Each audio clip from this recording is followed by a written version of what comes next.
MEP mechanical electrical stream കഴിഞ്ഞവർക്ക് ഒരു core field ജോലി എന്ന് പറയുന്ന സമയത്ത് പലരും സജസ്റ്റ് ചെയ്യുന്നതാണ് MEP കോഴ്സ്.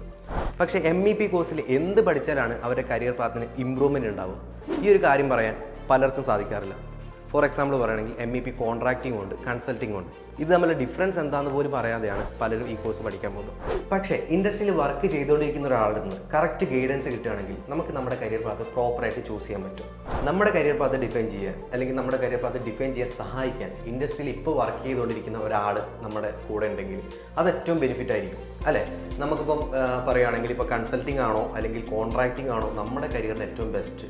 നിങ്ങളിപ്പോൾ മെക്കാനിക്കൽ ബാക്ക്ഗ്രൗണ്ട് ആയിക്കോട്ടെ, ഇലക്ട്രിക്കൽ ബാക്ക്ഗ്രൗണ്ട് ആയിക്കോട്ടെ, MEP കോഴ്സ് എടുക്കുന്ന സമയത്ത് ഇതിലേതായിരിക്കും ഏറ്റവും ബെസ്റ്റ് എന്ന കാര്യങ്ങൾ കറക്റ്റ് നിങ്ങളെ ചൂസ് ചെയ്യാൻ നമുക്ക് ഏകദേശം 15 വർഷത്തിലധികം ഇൻഡസ്ട്രി എക്സ്പീരിയൻസ് ഉള്ള ഇപ്പോഴും ഇൻഡസ്ട്രിയിൽ വർക്ക് ചെയ്തുകൊണ്ടിരിക്കുന്ന ഷൈമൻ സാറ് നമ്മുടെ മുമ്പിലേക്ക് ഒരു വെബിനാറായിട്ട് വരുന്നുണ്ട്.